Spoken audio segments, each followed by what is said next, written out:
This is InvestorIdeas.com, and we're talking today with David Stein of Aerecura Capital Corp. This Toronto-based firm was founded in 2016 to capitalize on investment opportunities in metals, mining, and the natural resource sector.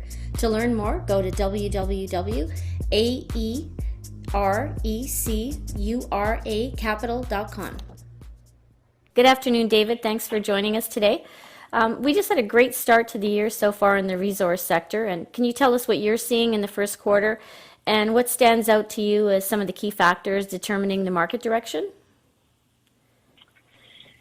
Sure. I mean, to me, it looks like we're seeing the effect of the Trump rally on the broader markets. Now, whether or not that, Trump has anything to do with it in terms of policy, but, certainly the timing, late 2016, right around the time of the inauguration in early 2017, we've seen, huge growth in the global markets, stock markets, growth expectations. And so in particular, we've seen base metals rise along with those growth expectations. Copper, zinc, and iron ore have stood out to me so far this year as being the leaders in the sector. And but I would say pretty much all the metals have had definitive rebounds from the low point, which was just about a year ago in the beginning of 2016. And on that note, different commodities last year took different turns rallying and outperforming each other.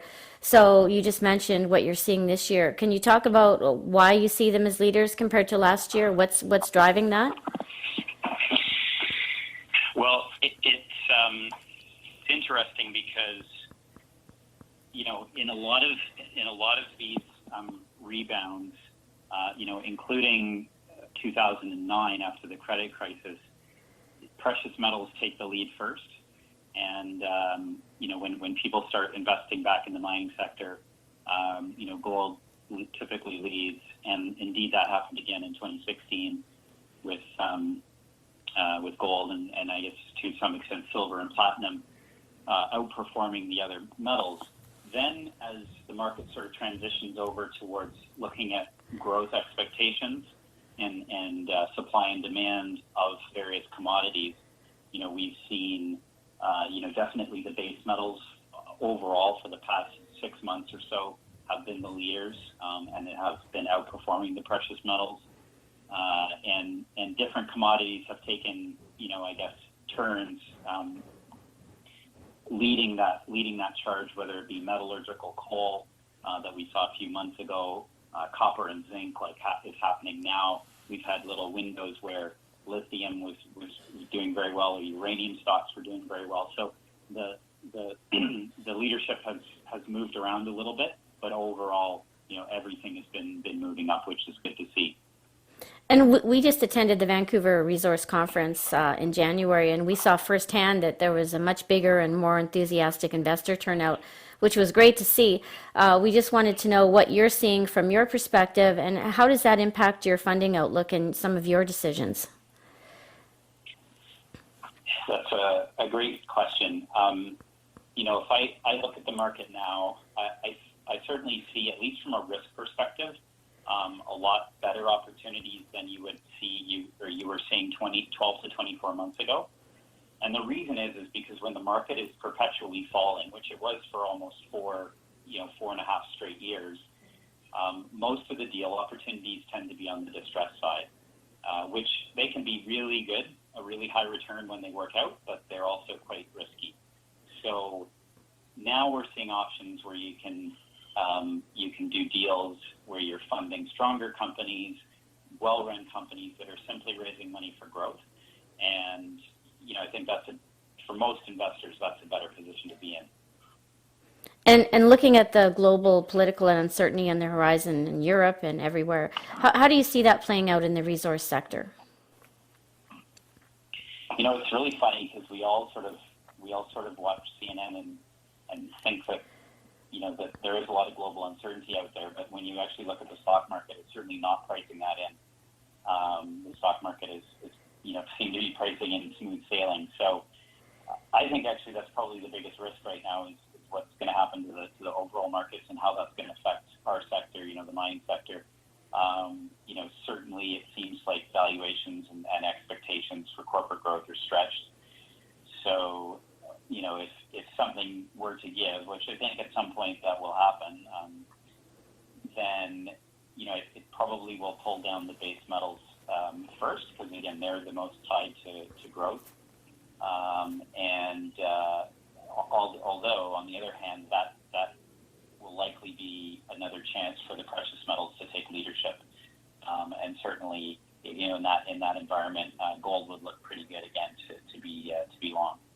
And in this environment, what are you seeing as far as fundraising and companies raising capital?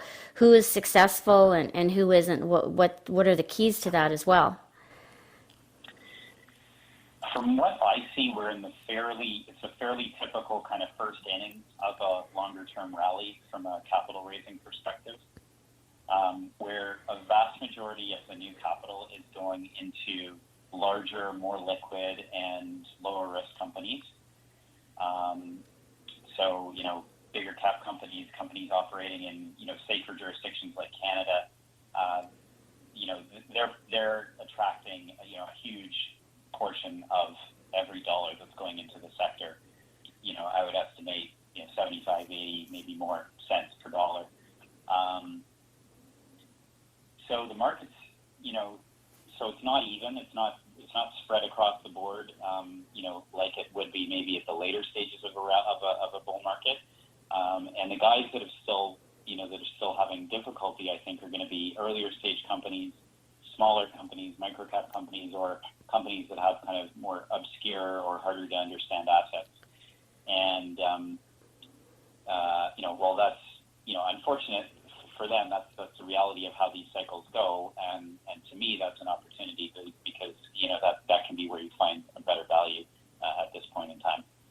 And again, going into that from your own personal perspective, what kind of deals are you most excited about, and what's coming across your desk, and what would you like to see more of? Well, I'm first and foremost a bottom-up and longer-term investor. So I pay very close attention to what's going on with all the, the commodity prices and the macro environment. But I also try not to get too whipsawed by what's going on in the short term.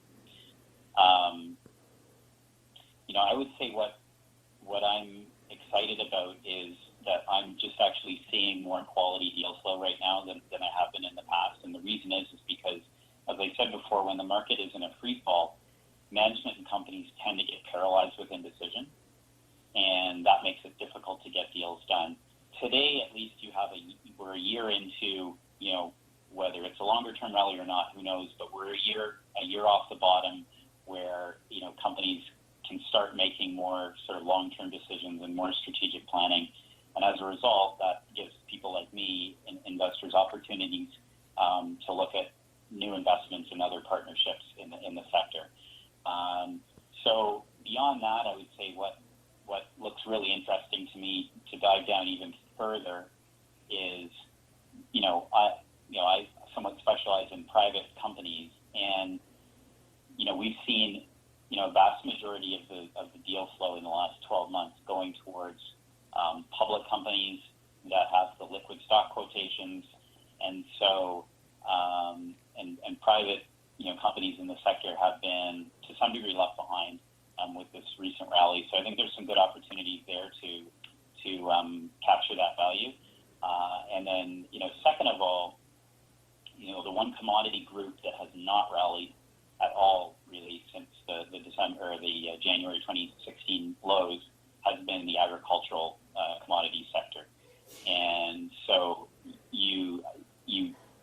you believe in a longer term, kind of rally, recovery, global growth, which I do, there's some really good value opportunities there in that sector as well. David, thank you very much for joining us today. I look forward to a follow-up in the near future.